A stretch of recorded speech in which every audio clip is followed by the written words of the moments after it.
the use of the building is kind of obsolete now. Is that Yeah, do you think that's going to be the emerging trend to come out in the next couple of years? I do. I think you're going to see a lot of these, older type of buildings that were struggling pre-COVID aren't going to, haven't made it or aren't making it, unfortunately, through COVID. And so they need to change use, and we're seeing a lot of older hotels and older office buildings that, in a sense, it's what from a positive standpoint, that are getting heavy investment and being brought back to life as alternative use. Welcome to the Investor Financing Podcast, where we interview real estate investors and lenders so you can learn all the secrets to getting your projects funded and scale your portfolio. And now, your host, Bo Eckstein. Let's talk about the sizing process, which is Right. PACE Equity has it streamlined. So when a sponsor comes directly to PACE Equity, typically you can do a really quick sizing off of Right.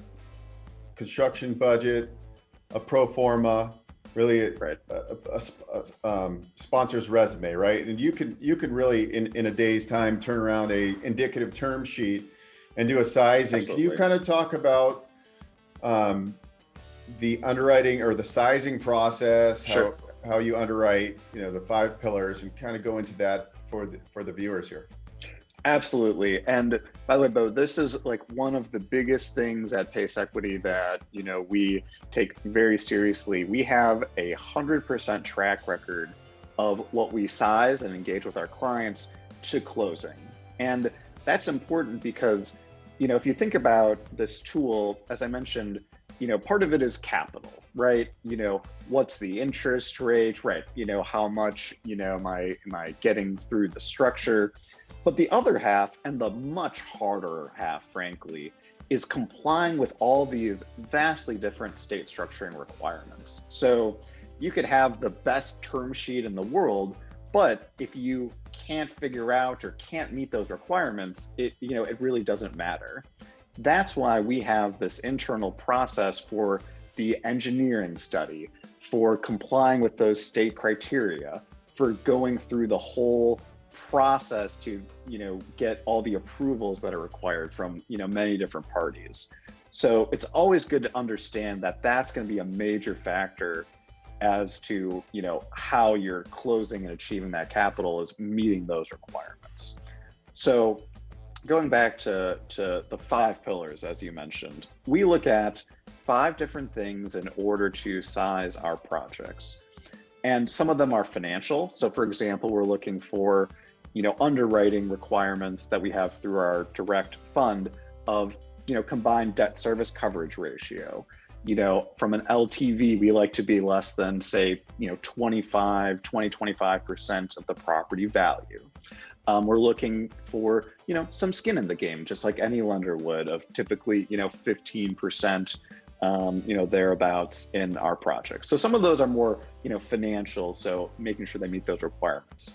But then we have things like eligible spend. That was a very specific term you yourself used, whereby we have to fund specific items in the budget that meet those state law criterias: HVAC, lighting, windows, roof and envelope, solar, geothermal, sometimes seismic improvements. So if we're looking to fund, say, $2 million, there has to be $2 million of those specific schedule of value trades in order to achieve that. The 5th pillar then is what those state criteria say. In Wisconsin, which is where we're based, we have an energy savings requirement to comply with. So we have to make sure that there's going to be enough energy savings off your current design. That's an important thing I want to come back to, in order to meet those criteria. Some states have those, some states don't. Some states have a percentage of cost and kind of a complex formula to get there. So we look at all those things, very individually and specifically, trying to find kind of the lowest common denominator. What is going to pull your project down? That's what we really focus on to make sure that we're sizing appropriately. Now, if I can talk about, your project design as well. So a lot of our clients, that we're speaking with who haven't worked with us in the past ask us, this is great, but I don't know that I'm building a really efficient, really sustainable building. And, in a sense, I'd like to, or some would like to, not everyone does, and that's okay, of course. But I really want to build my building the way I'd like to build it. So I don't want to have to go LEED or something like that. That's the magic of PACE Equity, Bo, is that we enable our clients to build the buildings they want to build without any design changes. And we'll size up our funding to achieve that. So sometimes what that means is that we may fund a little bit less in some states that have these stricter requirements than maybe the sponsor would like, but they're maintaining their design. We can help in order to work through the design process, if someone's interested in that, to get to a higher funding or a higher efficient building without, say, driving up costs materially. That's another part of our engineering process that we can do.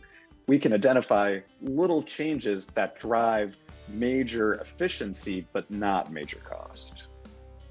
And typically with, there are some competitors out there, but PACE Equity's advantage in the marketplace is that you're a true turnkey provider, meaning everything is done in-house. With other providers, you have to go outsource engineers. You have to, jump through these 80 steps to get to the finish line, where PACE Equity has streamlined the process. And it's kind of the pioneer, right? We've done the first ground up construction project. Kind of talk about some of the kind of paving that PACE Equity has done in the marketplace. You're listening to the Investor Financing Podcast. We'll be right back after this break. Are you looking for capital for your business? Whether you need to get new equipment, finance your accounts receivable, raise working capital, or acquire commercial real estate, SBA Exchange can help you get approved and funded.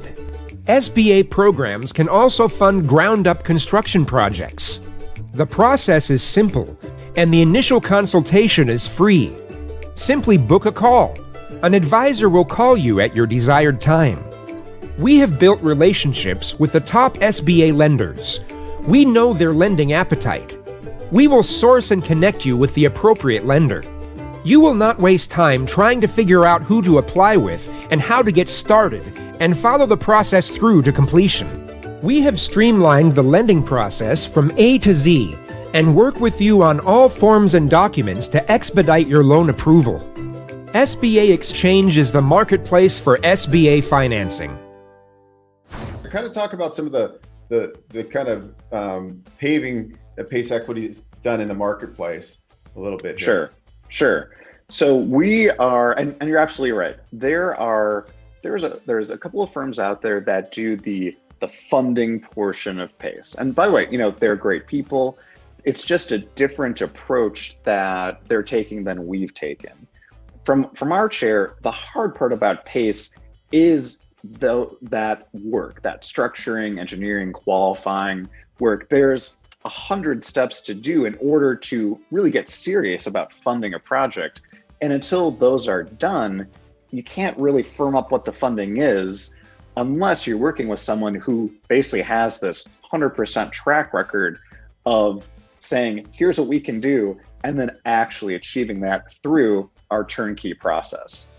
And what that means, though, we are the largest and most experienced CPACE lender and project developer when it comes to construction, ground up construction and development projects, historic tax credits, redevelopment projects.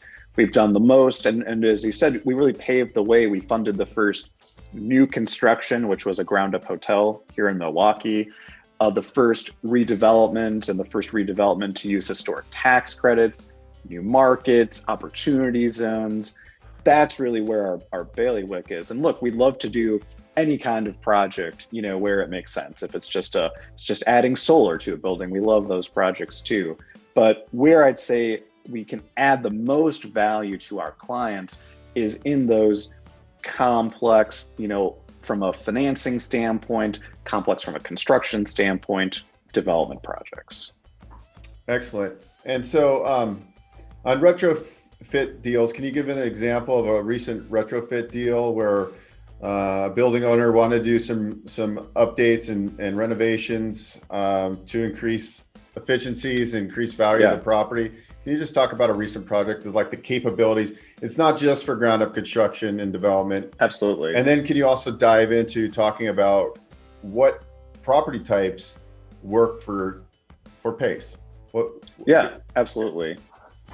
We funded an office renovation project here in Milwaukee last year, whereby the owner was buying it from a long-time, ownership group.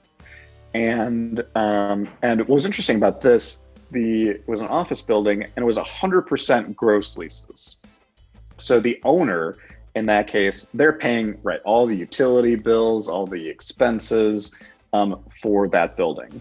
And what's interesting about this scenario is that even with all that incentive, they were still using, non-LED lighting, like a 50-year-old chiller system, and really old elevators. So this owner said, you know what, I will pocket this. And this is not, really invasive or really high cost work. This was, maybe less than $500,000 of work, but doing that enabled them to capture all of that increased efficiency, and actually net of our payment, they are cash flow positive day one, year one, right out the gate by doing that. So there's a lot of different types of properties where we see those retrofit renovation projects, whether it's to simply increase cash flow, whether it's right now to add to your tenant's comfort. If you're funding an HVAC project, we could also incorporate indoor air quality, have people come back to the office or to the distribution center or your retail, strip center, with increased, comfort from that perspective. Maybe it's just to, do a little TLC. It's a competitive leasing market. You need to do some refreshing. A lot of that is going to fall into these categories that we can fund. And just like in this project, adds a lot of value to the building. And you had asked what kind of projects we fund. So really any kind of commercial project, including multifamily of 5 units or greater. So multifamily, office, hospitality, industrial, retail, senior. We're seeing a lot of senior living projects that we're funding as well. A lot of what we fund today is hospitality, multifamily, and senior, with a smattering of, office, industrial, retail, thereabouts thereafter. And we're seeing a lot more of like adaptive reuse projects too. And I would assume that that's going to continue as kind of, the use of the building is kind of obsolete now. Is that kind of, do you think that's going to be the emerging trend to come out in the next couple of years? I do. I think you're going to see a lot of these, older type of buildings that were struggling pre-COVID aren't going to, haven't made it or aren't making it, unfortunately, through COVID. And so they need to change use, and we're seeing a lot of older hotels and older office buildings that, in a sense, it's what from a positive standpoint, that are getting heavy investment and being brought back to life as alternative uses. We are just working on closing an adaptive reuse of a former, hotel into senior assisted living in suburban Detroit. And again, these are great stories to tell where you can take, a closed, shuttered asset, not doing a lot, for the city and for the tax base. And, in this case, it's a $20-something million project that we're supporting with about $3.5 million of funding to see it, transform and really bring back, that part of that block and community. So I met with a developer yesterday, and he says, after I gave him the high level overview of the benefits, he says, what are the cons? What are the downsides of PACE equity? And I said, well, really, there aren't many, because higher leverage, pretty inexpensive cost of capital, long-term non-recourse debt. And if it's a construction project, right, the first 2 years are capitalized, which is like kind of having an interest reserve for people that don't know what capitalized is.